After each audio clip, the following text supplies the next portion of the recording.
शुक्लाम्बरधरं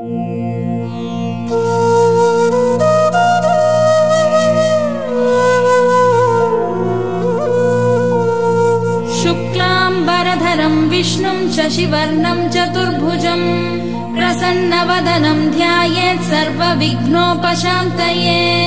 यस्य द्विरदवक्त्राद्या पारिषद्या परशतं विघ्नं निघ्नन्ति सततं विश्वक्सेनं तमाश्रये। व्यासं वसिष्ठनप्तारं शक्ते पौत्रमकल्मषम् पराशरात्मजं वन्दे शुकतातं तपोनिधिम्। व्यासाय विष्णुरूपाय व्यासरूपाय विष्णवे नमो वै ब्रह्मनिधये वासिष्ठाय नमो नमः। अविकाराय शुद्धाय नित्याय परमात्मने सदैकरूपरूपाय विष्णवे सर्वजिष्णवे। यस्य स्मरणमात्रेण जन्म संसारबन्धनात् विमुच्यते नमस्तस्मै विष्णवे प्रभविष्णवे। ॐ नमो विष्णवे प्रभविष्णवे।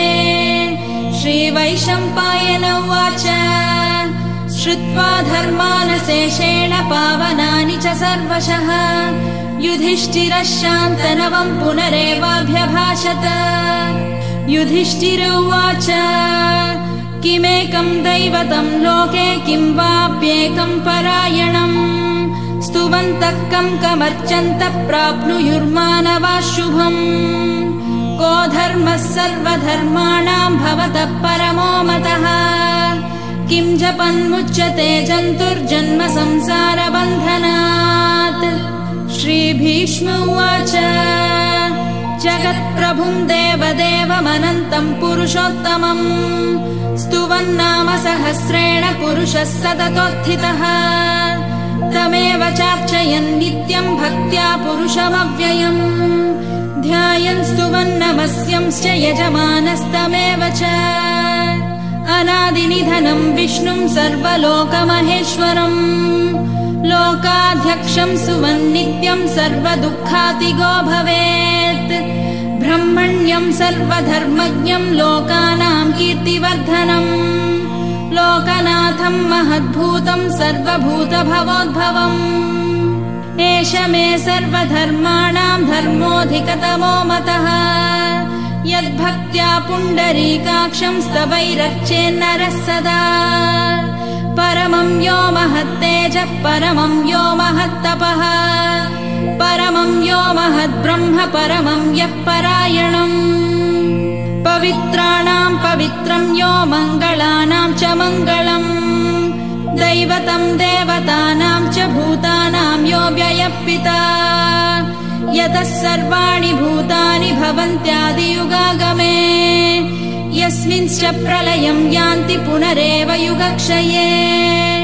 तस्य लोकप्रधानस्य जगन्नाथस्य भूपते विष्णोर्नाम सहस्रं मे शृणु पापभयापहम्। यानि नामानि गौणानि विख्यातानि महात्मनः ऋषिभिः परिगीतानि तानि वक्ष्यामि भूतये। ऋषिर्नाम्नां सहस्रस्य वेदव्यासो महामुनिः छन्दोनुष्ठुप् तथा देवो भगवान् देवकीसुतः। अमृतांशुद्भवो बीजं शक्तिर्देवकीनन्दनः त्रिसामा हृदयं तस्य शान्त्यर्थे विनियुज्यते। विष्णुं जिष्णुं महाविष्णुं प्रभविष्णुं महेश्वरम् अनेकरूपदैत्यान्तं नमामि पुरुषोत्तमम्। अस्य श्रीविष्णोर्दिव्यसहस्रनामस्तोत्रमहामन्त्रस्य श्रीवेदव्यासो भगवान् ऋषिः अनुष्टुप् छन्दः। श्रीमहाविष्णुः परमात्मा श्रीमन्नारायणो देवता अमृतांशुद्भवो भानुरिति बीजम् देवकीनन्दनः स्रष्टेति शक्तिः उद्भवः क्षोभणो देव इति परमो मन्त्रः।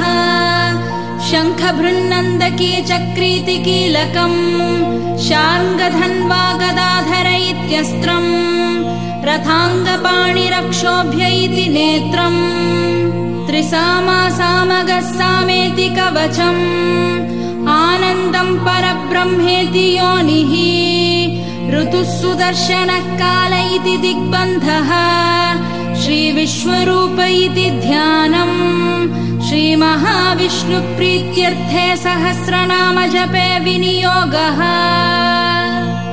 ध्यानम् क्षीरोदन्वत्प्रदेशे शुचिमणिविलसत्सैकते मौक्तिकानाम् मालाः क्लुप्तासनस्थस्फटिकमणिनिभैर्मौक्तिकैर्मण्डिताङ्गः शुभ्रैरभ्रैरदभ्रैरुपरि विरचितैर्मुक्तपीयूषवर्षैः आनन्दीन पुनीयादरिनलिनगदा शङ्खपाणिर्मुकुन्दः भूः पादौ यस्य नाभिर्वियदसुरनिलश्चन्द्रसूर्यौ च नेत्रे कर्णावाशा शिरोध्यौर्मुखमपि दहनो यस्य वास्तेयमब्धिः अन्तस्तं यस्य विश्वं सुरनरखगो भोगि गन्धर्वदैत्यैः चित्रं रम्यते तं त्रिभुवनवपुषं विष्णुमीशं नमामि। ॐ नमो भगवते वासुदेवाय। शान्ताकारं भुजगशयनं पद्मनाभं सुरेशं विश्वाधारं गगनसदृशं मेघवर्णं शुभाङ्गम् लक्ष्मीकान्तं कमलनयनं योगिहृद्ध्यानगम्यं वन्दे विष्णुं भवभयहरं सर्वलोकैकनाथम्। मेघश्यामं पीतकौशेयवासं श्रीवत्साङ्कं कौस्तुभोद्भासिताङ्गम् पुण्योपेतं पुण्डरीकायताक्षं विष्णुं वन्दे सर्वलोकैकनाथम्। नमः समस्तभूतानामादिभूताय भूभृते अनेकरूपरूपाय विष्णवे प्रभविष्णवे सशङ्खचक्रं सकिरीटकुण्डलं सपीतवस्त्रं सरसीरुहेक्षणम् सहारवक्षस्थलशोभिकौस्तुभं नमामि विष्णुं शिरसा चतुर्भुजम्। छायायां पारिजातस्य हेमसिंहासनोपरि आसीनमम्बुदश्याममायताक्षमलङ्कृतम् चन्द्राननं चतुर्बाहुं श्रीवत्साङ्कितवक्षसम् रुक्मिणी सत्यभामाभ्यां सहितं कृष्णमाश्रये।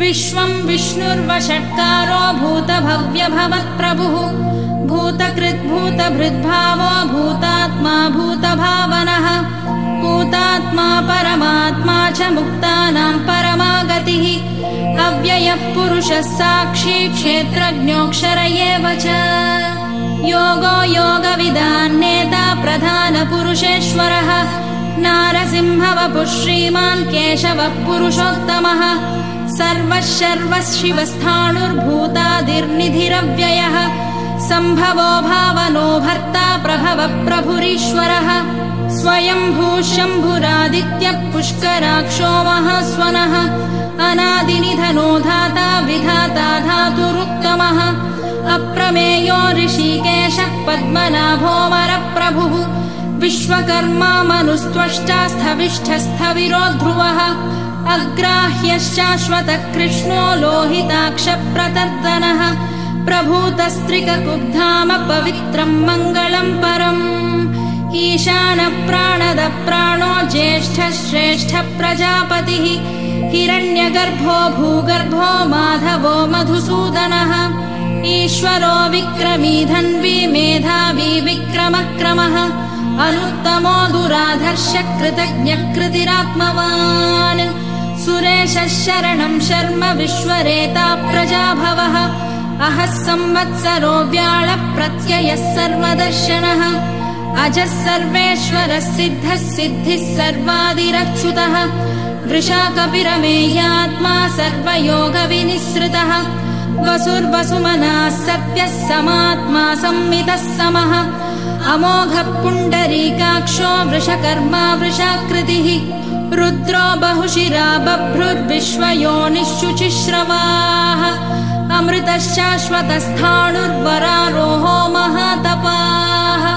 सर्वगः सर्वविद्भानुर्विश्वक्सेनो जनार्दनः वेदो वेदविदव्यङ्गो वेदाङ्गो वेदवित्कविः लोकाध्यक्षः सुराध्यक्षो धर्माध्यक्षकृतकृतः चतुरात्मा चतुर्व्यूहश्चतुर्दंष्ट्रश्चतुर्भुजः भ्राजिष्णुर्भोजनं भोक्ता सहिष्णुर्जगदादिजः अनघो विजयो जेता विश्वयोनिर्पुनर्वसुः उपेन्द्रो वामनप्रांशुरमोघः शुचिरूर्जितः अतीन्द्रः सङ्ग्रहः सर्गो धृतात्मा नियमो यमः वेद्यो वैद्यः सदा योगी वीरः माधवो मधुः अतीन्द्रियो महामायो महोत्साहो महाबलः महाबुद्धिर्महावीर्यो महाशक्तिर्महाद्युतिः अनिर्देश्य वपुः श्रीमानमेयात्मा महादृधृक् महेश्वासो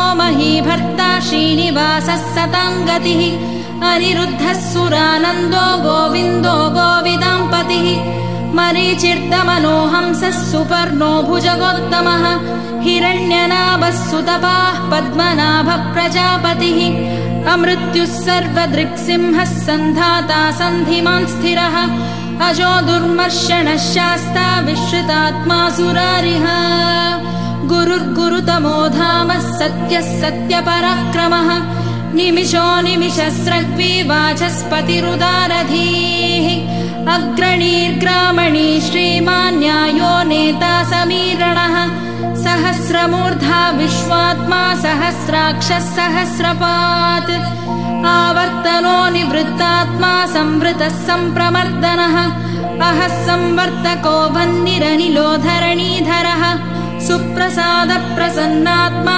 विश्वधृग्विश्वभुग्विभुः सत्कर्ता सत्कृतः साधुर्जन्नुर्नारायणो नरः असङ्ख्येयो प्रमेयात्मा विशिष्टः शिष्टकृच्छुचिः सिद्धार्थः सिद्धसङ्कल्पः सिद्धिदः सिद्धिसाधनः वृषाही वृषभो विष्णुर्वृषपर्वा वृषोदरः वर्धनो वर्धमानश्च विविक्तः श्रुतिसागरः सुभुजो दुर्धरो वाग्मी महेन्द्रो वसुदो वसुः नैकरूपो बृहद्रूपः शिपिविष्टप्रकाशनः ओजस्तेजोद्युतिधरः प्रकाशात्मा प्रतापनः ऋद्धस्पष्टाक्षरो मन्त्रश्चन्द्रांशुर्भास्करद्युतिः अमृतांशुद्भवो भानुः शशबिन्दुः सुरेश्वरः औषधं जगतः सेतुः सत्यधर्मपराक्रमः भूतभव्यभवन्नाथः पवनः पावनो नलः कामः कामकृत्कान्तः कामः कामप्रदः प्रभुः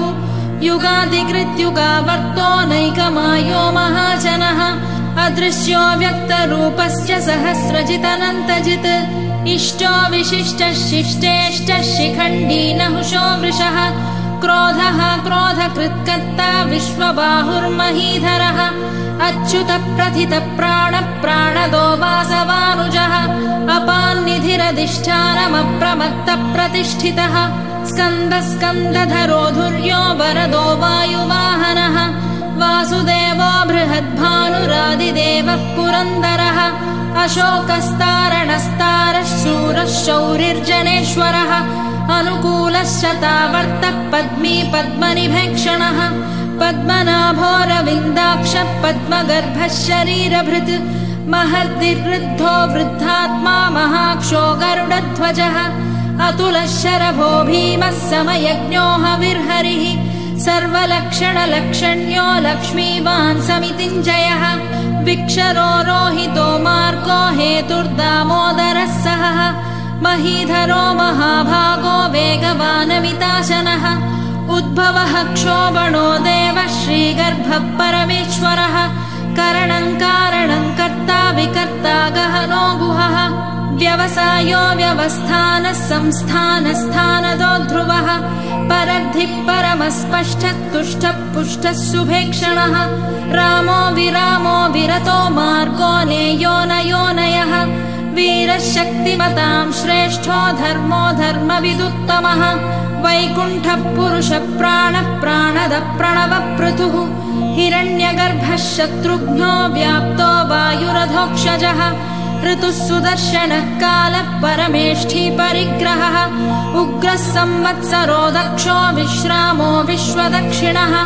विस्तारस्थावरस्थाणुप्रमाणम् बीजमव्ययम् अर्थोऽनर्थो महाकोशो महाभोगो महाधनः अनिर्विण्णस्तविष्टो भूर्धर्मयूपो महामखः नक्षत्रनेमिर्नक्षत्री क्षमः क्षामः समीहनः यज्ञयुज्यो महेज्यश्च क्रतुः सत्रम् सताङ्गतिः सर्वदर्शी विमुक्तात्मा सर्वज्ञो ज्ञानमुत्तमम् सुवृतः सुमुखः सूक्ष्मः सुघोषः सुखदः सुहृत् मनोहरोजितक्रोधो वीरबाहुर्विदारणः स्वापनः स्ववशो व्यापी नैकात्मा नैककर्मकृत् वत्सरो वत्सलो वत्सी रत्नगर्भो धनेश्वरः धर्मगुप्धर्मकृद्धर्मी सदसक्षरमक्षरम् अविज्ञाता सहस्रांशुर्विधाता कृतलक्षणः गभस्तिनेमिः सत्त्वस्थः सिंहो भूतमहेश्वरः आदिदेवो महादेवो देवेशो देवभृद्गुरुः उत्तरो गोपतिर्गोप्ता ज्ञानगम्यः पुरातनः शरीरभूतभृद्भोक्ता कपीन्द्रो भूरि दक्षिणः सोमपोमृतपः सोमः पुरुजित्पुरुसत्तमः विनयो जयः सत्यसन्धो दाशार्हः सात्वतां पतिः जीवो विनयिता साक्षी मुकुन्दोमितविक्रमः अम्भोनिधिरनन्तात्मा महोदधिशयोऽन्तकः अजो महार्हः स्वाभाव्योजितामित्रप्रमोदनः आनन्दो नन्दनो नन्दः सत्यधर्मा त्रिविक्रमः महर्षिः कपिलाचार्यः कृतज्ञो मेदिनीपतिः त्रिपदस्त्रिदशाध्यक्षो महाशृङ्गकृतान्तकृत् महावराहो गोविन्दः सुषेणः कनकाङ्गदी गुह्यो गभीरो गहनो गुप्तश्चक्रगदाधरः मेधास्वाङ्गोजितः कृष्णो दृढः सङ्कर्षणाच्युतः वरुणो वारुणो वृक्षः पुष्कराक्षो महामनाः भगवान् भगहानन्दी वनमाली हलायुधः आदित्यो ज्योतिरादित्यः सहिष्णुर्गतिसत्तमः सुधन्वाखण्डपरशुर्दारुणो द्रविणप्रदः दिवस्पृक् सर्वदृग्व्यासो वाचस्पतिरयो निजः त्रिसामासामगः सामनिर्वाणम् भेषजम्भिषक् सन्न्यासकृच्छमः शान्तो निष्ठा शान्तिपरायणम् शुभाङ्गः शान्तिदः स्रष्टा कुमुदः कुवलेशयः गोहितो गोपतिर्गोप्ता वृषभाक्षो वृषप्रियः अनिवर्ती निवृत्तात्मा संक्षेप्ता क्षेमकृच्छिवः श्रीवत्सवक्षा श्रीवासः श्रीपतिः श्रीमताम्बरः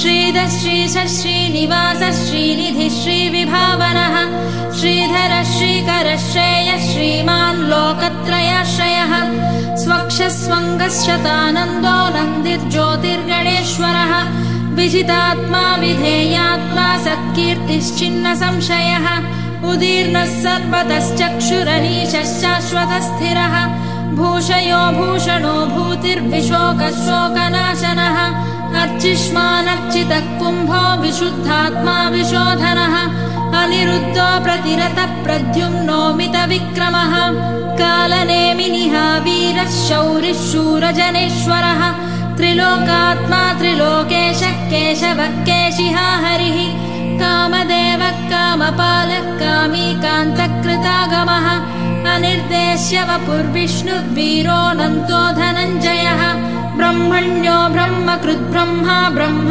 ब्रह्म विवर्धनः ब्रह्मविद्ब्राह्मणो ब्रह्मी ब्रह्मज्ञो ब्राह्मणप्रियः महाकमो महाकर्मा महातेजा महोरगः महाकतुर्महायज्वा महायज्ञो महाहविः स्तव्यस्तव प्रियस्तोत्रम् स्तुतिस्तोतारणप्रियः पूर्णः पूरयिता पुण्यः पुण्यकीर्तिरनामयः मनोजवस्तीर्थकरो वसुरेता वसुप्रदः वसुप्रदो वासुदेवो वसुर्वसुमनाहविः सद्गतिः सत्कृतिः सत्ता सद्भूतिः सत्परायणः शूरसेनो यदुश्रेष्ठः सन्निवासः सुयामुनः भूता वासो वासुदेवः सर्वासु निलयो नलः दर्पः दर्पदो दृप्तो दुर्धरोधापराजितः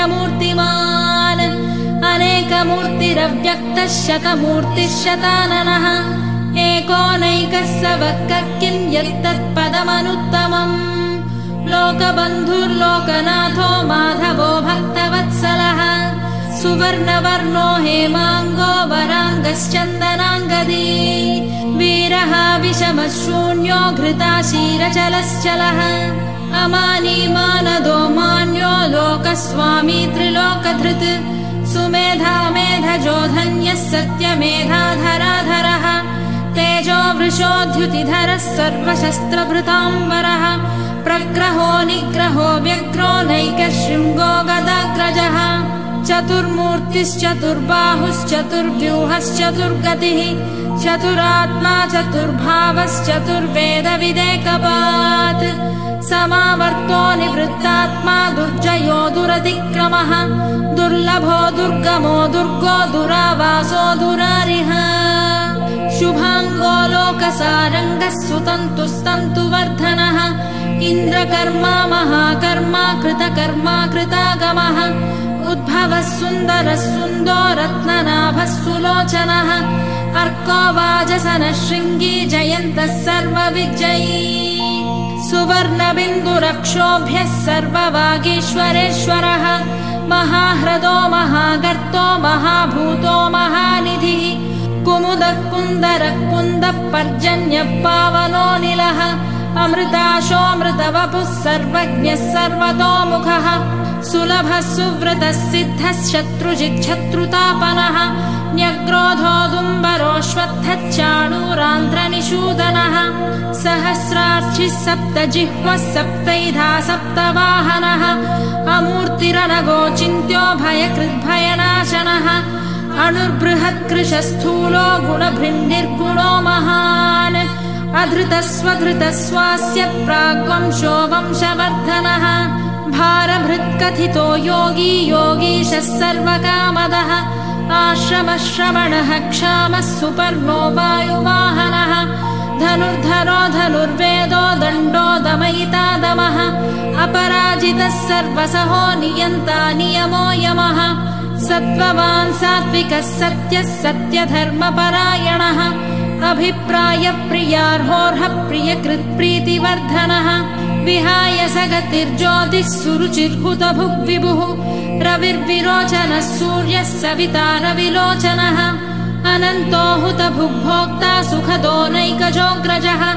अनिर्विण्णः सदामर्षि लोकाधिष्ठानमद्भुतः सनात्सनातनतमः कपिलः कपिरव्ययः स्वस्तिदः स्वस्तिकृत् स्वस्ति स्वस्तिभुक् स्वस्ति दक्षिणः अरौद्रकुण्डलीचक्रे विक्रम्यूर्जितशासनः शब्दाधिकः शब्दसः शिशिरः शर्वरीकरः अक्रूरपेशलो दक्षो दक्षिणः क्षमिणाम्बरः विद्वत्तमो वीतभयः पुण्यश्रवणकीर्तनः उत्तारणो दुष्कृतिः पुण्यो दुःस्वप्ननाशनः वीरः रक्षणः सन्तो जीवनः पर्यवस्थितः अनन्तरूपोऽनन्तः श्रीर्जितमन्युर्भयापहः चतुरश्रो गभीरात्मा विदिशो व्यादिशो दिशः अनादिर्भूर्भुवो लक्ष्मीः सुवीरो रुचिराङ्गदः जननो जनजन्माधिर्भीमो भीमपराक्रमः आधारनिलयो धाता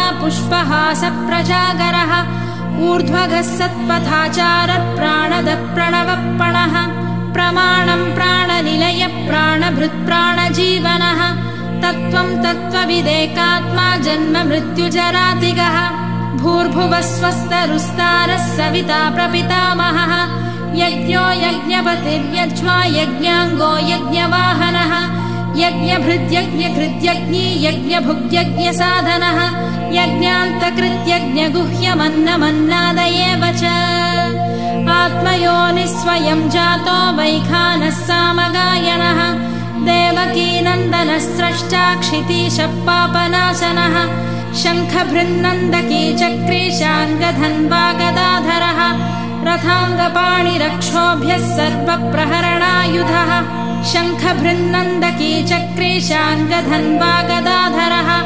रथाङ्गपाणिरक्षोभ्यः सर्वप्रहरणायुधः सर्वप्रहरणायुध ॐ नम इति वनमाली गदीशाङ्गी शङ्खी चक्री च नन्दकी श्रीमान्नारायणो विष्णुर्वासुदेवोऽभिरक्षतु वनमाली गदीशाङ्गी शङ्खी चक्री च नन्दकी श्रीमान्नारायणो विष्णुर्वासुदेवोऽभिरक्षतु वनमाली गदीशाङ्गी शङ्खी चक्री च नन्दकी श्रीमान्नारायणो विष्णुर्वासुदेवोऽभिरक्षतु इतीदं कीर्तनीयस्य केशवस्य महात्मनः नाम्नां सहस्रं दिव्यानामशेषेण प्रकीर्तितम् य इदं शृणुयान् नित्यं यश्चापि परिकीर्तयेत् नाशुभं प्राप्नुयात् किञ्चित् सोमुत्रेह च मानवः वेदान्तगो ब्राह्मणः स्यात् क्षत्रियो विजयी भवेत् वैश्यो धनसमृद्धः स्यात् शूद्रः सुखमवाप्नुयात् धर्मार्थी प्राप्नुयात् धर्ममर्थार्थी चार्थमाप्नुयात् कामानवाप्नुयात् कामी प्रजार्थी चाप्नुयात् प्रजाम् भक्तिमान् यः सदोत्थाय शुचिस्तद्गतमानसः सहस्रं वासुदेवस्य नाम्नामेतत् प्रकीर्तयेत् यशः प्राप्नोति विपुलं याति प्राधान्यमेव च अचलां श्रियमाप्नोति श्रेयः प्राप्नोत्यनुत्तमम् न भयं क्वचिदाप्नोति वीर्यं तेजश्च विन्दति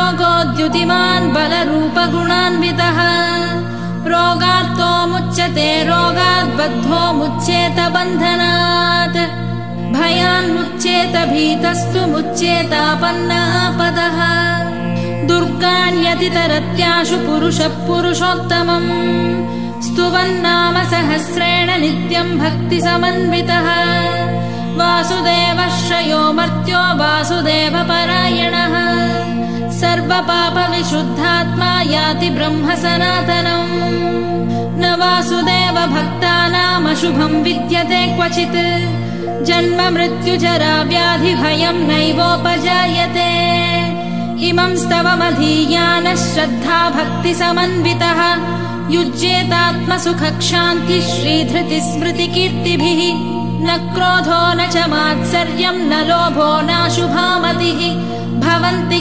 कृतपुण्यानां भक्तानां पुरुषोत्तमे द्यौस चन्द्रार्कनक्षत्रां खं दिशो भूर्महोदधिः वासुदेवस्य वीर्येण विधृतानि महात्मनः ससुरासुरगन्धर्वः स यक्षोरगराक्षसम् जगद्वशे वर्ततेदं कृष्णस्य सचराचरम् इन्द्रियाणि मनोबुद्धिः सत्त्वं तेजोबलं धृतिः वासुदेवात्मकान्याहुः क्षेत्रं क्षेत्रज्ञ एव च सर्वागमानामाचारः प्रथमं परिकल्पते आचारप्रभवो धर्मो धर्मस्य प्रभुरच्युतः ऋषयः पितरो देवा महाभूतानि धातवः जङ्गमाजङ्गमं चेदं जगन्नारायणोद्भवम् योगो ज्ञानं तथा साङ्ख्यं विद्या शिल्पादिकर्म च वेदाशास्त्राणि विज्ञानमेतत् सर्वं जनार्दनात्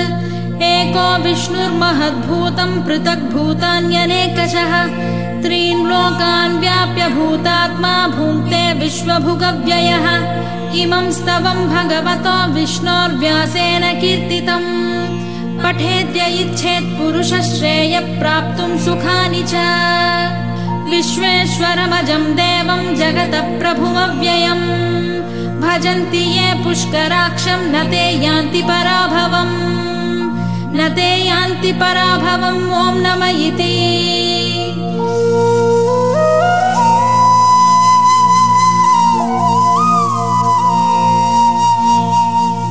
अर्जुन उवाच पद्मपत्रविशालाक्ष पद्मनाभसुरोत्तम भक्तानामनुरक्तानां त्राता भव जनार्दन श्रीभगवानुवाच यो मां नाम सहस्रेण स्तोतुमिच्छति पाण्डव सोऽहमेकेन श्लोकेन स्तुत एव न संशयः स्तुत एव न संशयो ॐ नम इति। व्यास उवाच वासनाद् वासुदेवस्य वासितं भुवनत्रयम् सर्वभूतनिवासोऽसि वासुदेव नमोऽस्तु ते।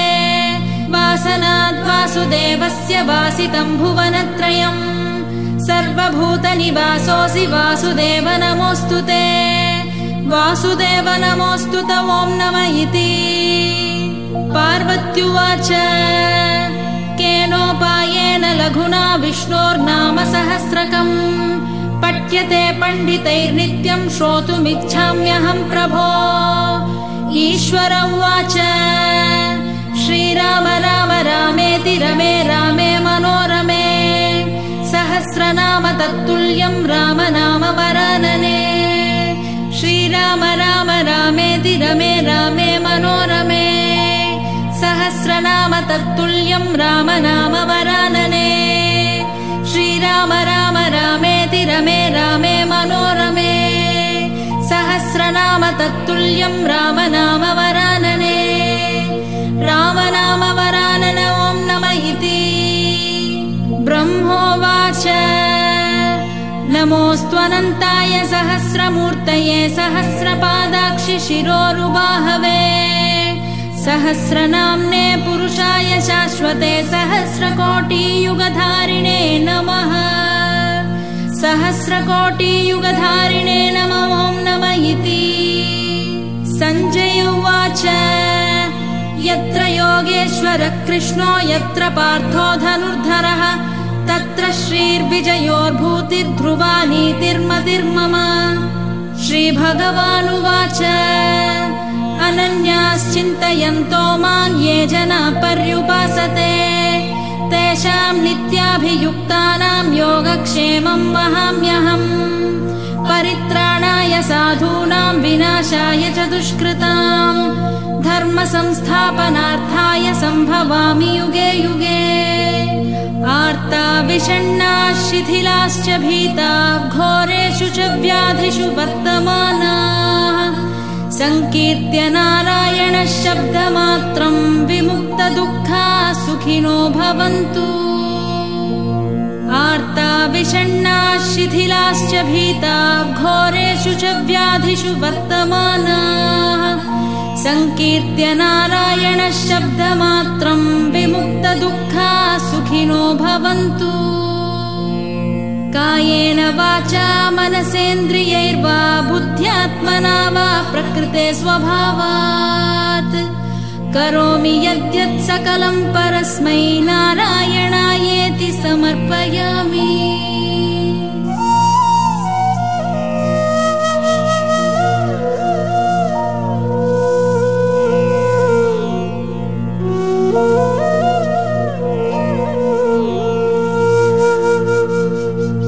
यदक्षरपदभ्रष्टं मात्रहीनं तु यद्भवेत् तत्सर्वं क्षम्यतां देवनारायण। नमोऽस्तु ते विसर्गबिन्दु मात्राणि पदपदाक्षराणि च न्यूनानि चातिरिक्तानि क्षमस्व पुरुषोत्तम।